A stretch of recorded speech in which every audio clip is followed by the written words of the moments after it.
Hi అండి, అందరూ ఎలా ఉన్నారు? సో డొనాల్డ్ ట్రంప్ గారు భారతదేశం మీద 50% టారిఫ్ విధించారు. సో దానివల్ల నష్టం ఎవరికి? అమెరికాకి. అది ఎలాగో చెప్తాను. తర్వాత ఈ టారిఫ్ వల్ల భారతదేశానికి కలిగిన 5 లాభాల గురించి చెప్తాను. ఇప్పుడు మనం ఆఫ్రికాలోని షాపింగ్ మాల్లో ఉన్నాం. ప్రాక్టికల్గా మీకు చూపిస్తాను. ఇప్పుడు ఈ ఆఫ్రికా షాపింగ్ మాల్లోని డొనాల్డ్ ట్రంప్ గారు వేసే టారిఫ్లో ఎలాగా ప్రభావితం ఉంటుందో మీకు చూపిస్తాను. చిన్నపిల్లలకి అర్థమైనట్లు ఉంటుంది. అట్టుపండు ఒలిచినట్లు చెప్తాను, రండి. సో ఇప్పుడు మీకు ప్రాక్టికల్గా చెప్పిస్తాను. ఇప్పుడు ఇండియా స్టోర్లో ఉన్నాం, ఈ షాపింగ్ మాల్లో. ఇప్పుడు ఈ మిక్చర్లు అన్నీని ఇంతకుముందు 100 రూపాయలకు అమ్ముతున్నారు. ఈ బుజ్జి మిర్చి, మంగోలి మిర్చి, మసాలా మిర్చులు, ఈ మిర్చీలు పచ్చళ్ళు 100 రూపాయలకు అమ్ముతున్నారు. ఇప్పుడు 150 రూపాయలు అవుతుంది. దీనివల్ల నష్టం ఎవరికి? ఎక్కడ ఉన్నోడికైనా, ఇక్కడ ఉన్నోడికి. ఇప్పుడు మసాలాలు, ఈ అప్పడాలు ఇవన్నీ చూసుకోవచ్చు. మొత్తం కిసిమిసులు, మొత్తం ఇక్కడ పప్పులు, ఇడ్లీ రవ్వలు, ఇదిగోండి చూస్తున్నారు. అది చిన్నపప్పు, మంగూలి పప్పు, నువ్వులు, మొత్తం అంత అటుకులు, బార్లీ, సబ్జాలు, మొత్తం అన్ని మసాలా, బిర్యానీ ఆకు, పచ్చిమిరపకాయలు, యాలకులు, ఇవన్నీ ఇప్పుడు 50% పెరిగాయి. ఇప్పుడు 100 రూపాయలు కొను 150 రూపాయలు. ఇప్పుడు నష్టం ఎవరికి చెప్పండి? ఇండియాకా వైడ్కా? ఇక్కడ ఉన్నోడికి 150 రూపాయలకి కొనుక్కోవాల్సి వస్తుంది. ఇప్పుడు ఈ మసాలాలు ఇవన్నీ ఇండియా కాకుండా వాడు ఈ షాప్ ఓనర్ ఏం చేస్తారు? 150 చెన్నా డాలు ఇవన్నీ అవి పాకిస్తాను, బంగ్లాదేశు, ఆఫ్ఘనిస్తాన్ వాళ్ళకి డీల్ ఇస్తారు పచ్చళ్ళు అని. ఇప్పుడు మీకు అర్థమైందా? ఇప్పుడు నష్టం ఎవరికి? సంపద సృష్టి అంటున్నాడు కానీ డొనాల్డ్ ట్రంప్ నష్టపోయేది ఆయనే. ముందు 100 రూపాయలకు ఉంది, ఇప్పుడు 150 రూపాయలు కొనుక్కుంటున్నారు. డబ్బులు వాళ్ళకి వస్తాయి, లాభం వస్తుంది, కానీ నష్టపోయేది ఎండ్ ఆఫ్ ద డే అమెరికాలో ఉన్న భారతీయులు. సో వాళ్ళు ఇప్పుడు ఈ షాప్ ఓనర్ ఏం చేస్తారంటే బంగ్లాదేశ్ వాడికి, పాకిస్తాన్ వాడికి, ఆఫ్ఘనిస్తాన్ వాడికి ఓపెన్ చేసి ఏమండి బాస్మతి బియ్యం ఇవన్నీ మీరు ఇవ్వండి, మీరు సప్లై చేయండి ఇండియాలో ఎక్కువ అంటే. ఇప్పుడు బంగ్లాదేశ్, పాకిస్తాన్, ఆఫ్ఘనిస్తాన్లో తక్కువ వస్తాయి కదా రేట్లు. సో ఇవన్నీ పచ్చళ్ళు, ఇవన్నీ హల్దీరామ్ పిక్కులు, మొత్తం అన్నీ అలా చేసుకోవాల్సి వస్తుంది. ఇంకో ఆప్షన్ లేదు. మనం ఇండియా నుంచి బంగ్లాదేశ్కి అమ్ముకుంటే బంగ్లాదేశ్ వాడు మళ్ళీ అమెరికాకు అమ్ముకుంటాడు. ఆ విధంగా ఈ ప్రోడక్ట్స్ అయితే ఇలా జరుగుతుంది. అమెరికాకి ఎక్కువ భారతదేశం నుంచి వెళ్ళేది కాటన్ షర్ట్లు. ఇప్పుడు ఈ కాటన్ షర్ట్ చూసుకుంటే ఇప్పుడు 100 రూపాయలు అమ్ముతున్నారు. ఇప్పుడు ఇది 150 రూపాయలు అయిపోతుంది. మీకు ఇప్పుడు అర్థమైందా ఈ షర్టు? మీకు ఇంకో ఎగ్జాంపుల్, ఎక్కువగా సూట్లు, ఈ సూట్లు ఏవైతే ఉన్నాయో అమెరికాలో దొరికే సూట్లు, టెక్స్టైల్స్ ఇండియా నుంచి వెళ్తాయి అన్నమాట. సో ఇప్పుడు ఆ సూట్లు రేట్లు 50% పెరుగుతాయి. కూర్చొని నింపదగా మాట్లాడదాం. అసలు డొనాల్డ్ ట్రంప్ గారి బాధ ఏంటి? రష్యా, ఉక్రెయిన్ గడిచిన 3 సంవత్సరాల నుంచి కొట్టుకుంటున్నాయి. సో అది ఎందుకు కొట్టుకుంటున్నాయి? మీరు ఇండియా భారతీయులు ఎక్కువ మొత్తంలో రష్యా నుంచి ఆయిల్ కొనడం వల్ల రష్యాకి డబ్బులు వస్తున్నాయి. ఆ డబ్బులతో బాంబులు తయారు చేసుకుంటుంది, బాంబులు కొనుక్కుంటుంది. ఆ బాంబులు రష్యా మీద, ఉక్రెయిన్ మీద వేస్తున్నారు. సో దానివల్ల ఉక్రెయిన్ ప్రజలు చచ్చిపోతున్నారు. ఈ యుద్ధానికి కారణం మీరే అని చెప్పి అత్త మీద కోపం దొత్త మీద చూపించినట్లు భారతీయుల మీద 50% టారిఫ్ వేశారు. ఏ వంక దొరకలేదు. వంకలైనా మా డొంక ఎతికినట్లు 20% వేశారు, తర్వాత 50% వేశారు. ఇక్కడ ఇది చిన్న పిల్లడికి కూడా అర్థమవుతుంది, బుర్రలో గుజ్జున్న ప్రతి వాళ్ళకి అర్థమవుతుంది. చైనా కొంటుంది, చైనా మీద వేయలేదు. తర్వాత యూరోపియన్ యూనియన్, నాటో ప్రభుత్వాలు ఏవైతే ఉన్నాయో అవి కొనుక్కుంటున్నాయి రష్యా దగ్గర నుంచి, వాటి మీద వేయలేదు. అంతవరకు ఎందుకు? అమెరికాయే కొనుక్కుంటుంది చాలా ఐటమ్స్ రష్యా నుంచి. మరి ఇప్పుడు సొంతంగా అమెరికా మీద విధించుకోలేదు. అరే ఇంత అంటే అవన్నీ వదిలేసి, లేదు భారతదేశం కొనుక్కుంటుంది, భారతదేశం వల్ల యుద్ధం అవుతుందని చెప్పి ఏదో వంకెట్టుకొని మనం ఇది. అసలు దీనికి గల కారణం ఆయిలు గీలు, రష్యా, ఉక్రెయిన్ అసలు ఏ టారిఫ్ కాదు. ఆయన బాధల్లో ఏంటంటే జీడిపి మీరు చూసుకుంటే నెంబర్ 1 జీడిపి 39 ట్రిలియన్ డాలర్తో నెంబర్ 1 ఆర్థికంగా నెంబర్ 1 అమెరికా. ఆ రెండో స్థానంలో 28 ఆ బొటాబొట్టిన చైనా, నెంబర్ 3 జర్మనీ, నెంబర్ 4 మొన్నటి వరకు జపాన్ ఉండేది. దాన్ని అధిగమించి 5వ స్థానంలో ఉన్న భారతదేశం ఒక స్థానం ఎగబాకి నెంబర్ 4కి వచ్చింది.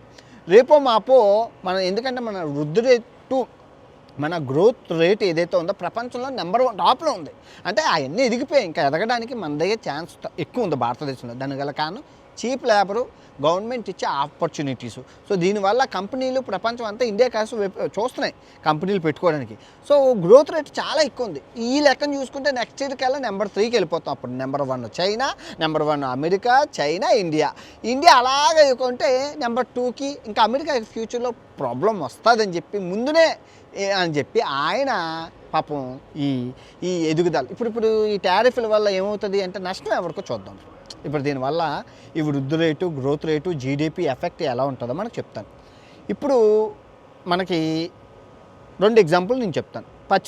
మన ఇండియా నుంచి ఎక్కువగా అమెరికాకి వెళ్ళేవి ఏవేవి మీరు చూసుకుంటే, ఎక్కువగా ఈ అదైతే రొయ్యలు ఏవైతే ఉన్నాయో, రొయ్యలు, ఆర్గానిక్, ఏది ఫుడ్ ఐటమ్స్, తర్వాత టెక్స్టైల్స్ ఐటమ్స్, మెడికల్, ఇవి ఎక్కువగా వెళ్తాయి మన ఇండియా నుంచి. అండ్ ఐటీ, మన సాఫ్ట్వేర్ది చాలా స్ట్రాంగ్, మీ అందరికీ తెలుసు అమెరికాది. సో ఇవన్నీ మన ఇండియా నుంచి వెళ్తాయి. సో ఇప్పుడు వాటి మీద 50% టారిఫ్ వేశారు ఆయన. ఓకే, మీకు ఇంకో విషయం చెప్తాను. ఫర్ ఎగ్జాంపుల్ నాదే అనుకోండి, నా దగ్గర ఒక వ్యాపారం ఉంది, అమెరికా నుంచి ఆర్డర్ వచ్చాయి. బాబు 100 పానీపూరీలు ఆర్డర్ చెయ్యు, అదే చేతితో 100 సూట్లు ఆర్డర్ చెయ్యని చెప్పాడు. మీరు సూట్లు కూడా చేస్తారు కదా, సూట్లు అంటే వేసుకున్న సూట్లు ఆర్డర్ చేశాను. ఆర్డర్ చేశాక ఇప్పుడు వద్దాను అన్నారు.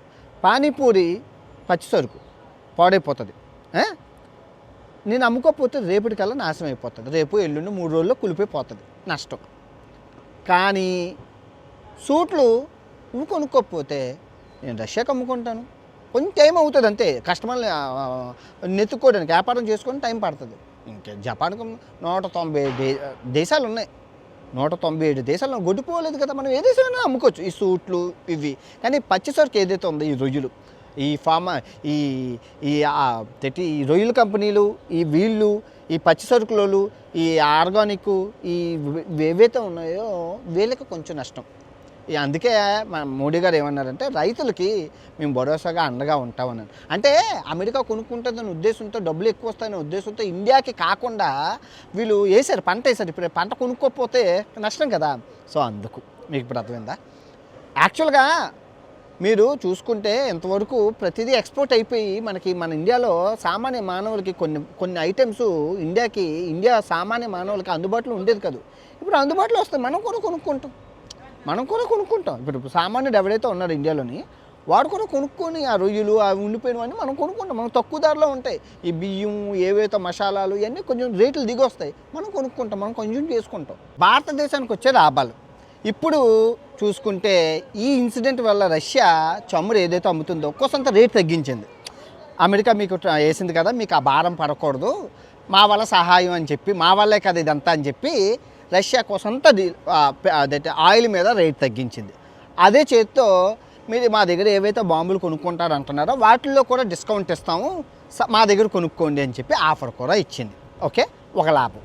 రెండో లాభం ఏంటంటే, ఇండియాలోని మనకి రేట్లు దిగొచ్చాయి, చాలా రేట్లు మనకి దిగొచ్చాయి. 3, ఈ టారిఫ్ వార్లో ఈ బ్రిక్స్ దేశాలు ఏవైతే ఉన్నాయో, మీ అందరికీ తెలుసు, China, Russia, south Africa, Brazil, ఇవన్నీ దేశాలు మనకు మద్దతుగా మేము ఉన్నాము, అమెరికా కొనుక్కోకపోతే మేము కొనుక్కుంటాము, మాకు అమ్మండి అని చెప్పి బ్రిక్స్ దేశాలు రావడం.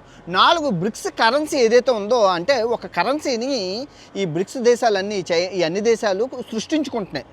వాటి ద్వారా ట్రేడింగ్ చేసుకోవడం ద్వారా మనకు లాభం చేకూరుతుంది. సో అమెరికాకి నష్టం చేకూరుతుంది. సో 5వ లాభం ఏంటంటే, మన శత్రువుగా, అంటే మీకు మామూలుగా శత్రువుగా ఉంటున్న చైనా కూడా మేము ఉన్నాంలే, ఏం పర్వాలేదు అని చెప్పి ఈ బ్రిక్స్ దేశాలతో పాటు ముందుకు రావడం, సపోర్ట్ ఇవ్వడం బాగుంది. ఇంకా అమెరికా నష్టాల విషయానికి చూసుకుంటే, ఫస్ట్ ఆఫ్ ఆల్ మీ ఎవరికీ తెలియని విషయం ఏంటంటే, అమెరికాకి చాలా అప్పు ఉంది, మనకన్నా ఎక్కువ అమెరికాకే ఉంది. అది ఎంతైతే జీడిపిలో ఎక్కువ ఉందో అప్పు కూడా అమెరికాకి అంతే ఉంది. తర్వాత అమెరికా ప్రజల్లో వ్యతిరేకత, ఎందుకంటే 100 రూపాయలు కొనుక్కుంటుంది, ఇప్పుడు 150 రూపాయలు కొనుక్కోవాలి ఇండియా సామాన్లు. ఎందుకంటే మనది ఫైన్ క్వాలిటీ ఫుడ్, మసాలాలు కానీ, బట్టలు కానీ అన్నీ. అలా కాకుండా నువ్వు బంగ్లాదేశ్ వైపు చూసినా, పాకిస్తాన్ వైపు చూసినా, ఆఫ్ఘనిస్తాన్ వైపు చూసినా అంత క్వాలిటీ ఆఫ్ ఫుడ్ వాళ్ళు ప్రొవైడ్ చేయలేరు. ఓకే, ఇంకా సాఫ్ట్వేర్ విషయానికి వస్తే మందకన్నా ఇంకా తెక్కన వాళ్ళు లేదు. ఇప్పుడు ఈ దేశాలు ఏవైతే ఉన్నాయో సాఫ్ట్వేర్ అంతగా ఇవ్వలేరుగా, ఎందుకంటే చీప్ లేబర్ మన భారతదేశంలోనే ఉన్నారు. సో వాళ్ళు సాఫ్ట్వేర్ ఇవ్వలేరు, అలా ప్రొవైడ్ ఇది ఇవ్వలేరు. ఇంకా చూసుకుంటే అమెరికాకి ఇప్పుడు ఐఫోన్, ఫర్ ఎగ్జాంపుల్ ఐఫోనే ఉందబ్బా, ఐఫోన్ ఇప్పుడు మేడ్ ఇన్ ఇండియా నుంచి వెళ్తుంది, సాఫ్ట్వేర్లు అన్నీ ఇండియా నుంచి వెళ్తున్నాయి.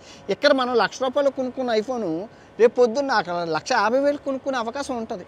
మీకు ఇప్పుడు అర్థమైందా. సో ఈ విధంగా అమెరికాకి కూడా నష్టాలు ఉన్నాయి. ఇది నేనంటుంది కాదు, అక్కడున్న ఫైనాన్షియల్ ఎక్స్పర్ట్స్ ఎవరైతే ఉన్నారో పెద్దోళ్ళు భారతదేశంతో ఇది వద్దు, దీనివల్ల నష్టమే తప్ప లాభం ఉండదు. దయచేసి మీరు పగలు ప్రతీకార పక్కన పెట్టి ఈ టారిఫ్లని తగ్గించుకుంటూ అందరూ happy end of the day కొనుక్కునేవాడే కదా ఆడు ఇంకా కొనుక్కోడు. ఇండియా ఫుడ్ తినడమే మానేస్తాడు. ఇండియా బట్టలు వేసుకోవడం మానేస్తారు. ఇప్పుడు ఈ అమెరికా ఏం చేస్తుందంటే ఈ బంగ్లాదేశ్, పాకిస్తాన్ ఈ మిగతా దేశాల మీదతోని వ్యాపారం సామ్యం అయితే పడుతుంది కదా. ఇప్పుడు అమెరికాలో ఉన్న తెలుగు వాళ్ళు ఏంటి మసాలాలు, ఉల్లిపాయలు, ఈ ఇండియా నుంచి వచ్చే ప్రొడక్ట్స్ అన్నీ ఎవరికి ఎంత దొరుకుతాయో కొనుక్కొని దాచేసుకుంటున్నారు. మళ్ళీ వస్తాయో రావు కదా. ఇప్పుడు అమెరికాలో ఉన్న వాల్మార్ట్, అమెజాను ఈ కంపెనీలు ఏం చెప్పాయి టారిఫ్ పెంచినట్టే, బాబు మీరు సామాన్లు ఆపేయండి మాకు పంపించకండి అని అన్నారు. ఇప్పుడు వాళ్ళు ఎక్కడి నుంచి కొనుక్కుంటారు? ఈ దేశాల నుంచి కొనుక్కుంటారు. క్వాలిటీ ఉండదు కదా. అందుకే ఏం చేశారంటే అమెరికాలో ఉన్న తెలుగు వాళ్ళందరూ కలిపి సామాన్లన్నీ కొనుక్కొని దాచేసుకుంటారు. అమెరికాకి ట్రంప్ గారు వచ్చిన కాడి నుంచి పిచ్చోడికి రాయి దొరికినట్లు ఇష్టాసారం, కోతి కొబ్బరి చెప్పు దొరికినట్లు పదవిని ఇష్టాసారంగా ఉపయోగిస్తున్నారు. ఆయన్ని ట్రంప్ గారు ఆ పవర్ ఎలాంటిదంటే మేకపోతే గాంభీర్యం టైపు. చైనాను బెదిరించారు, 30 అన్నారు, చైనా కూడా 30 వేసింది. 50 అన్నారు, చైనా 50 వేసింది. 75 అన్నారు, చైనా 75 వేసింది. నువ్వంటే నేను తగ్గనని చెప్పి 100 వేశారు, అది 100 వేసింది. 120 వేశారు, 120 వేసింది. ఎవరికి నష్టం? అమెరికాకే నష్టం అన్నారని చెప్పి మళ్ళీ 30కి వచ్చారు, కాలబేరానికి వచ్చారు. ఇప్పుడు ఇండియాకి కూడా వేశారు. మనం ఏం భయపడాలి. ముందు ఏమనుకున్నామంటే భయపడిపోతాం, అది అనుకున్నాం. ఇప్పుడు మన ఆత్మ అభిమానాన్ని, ఆత్మ గౌరవాన్ని తాకట్టు పెట్టినట్లు ఎండ్ ఆఫ్ ద డే సరుకు ఎక్కడ తక్కువ ఉంటే అక్కడ కొనుక్కోవాలి ఇండియా. ఎందుకంటే భారతదేశం ప్రజలకి అది మేలు చేస్తుంది కాబట్టి.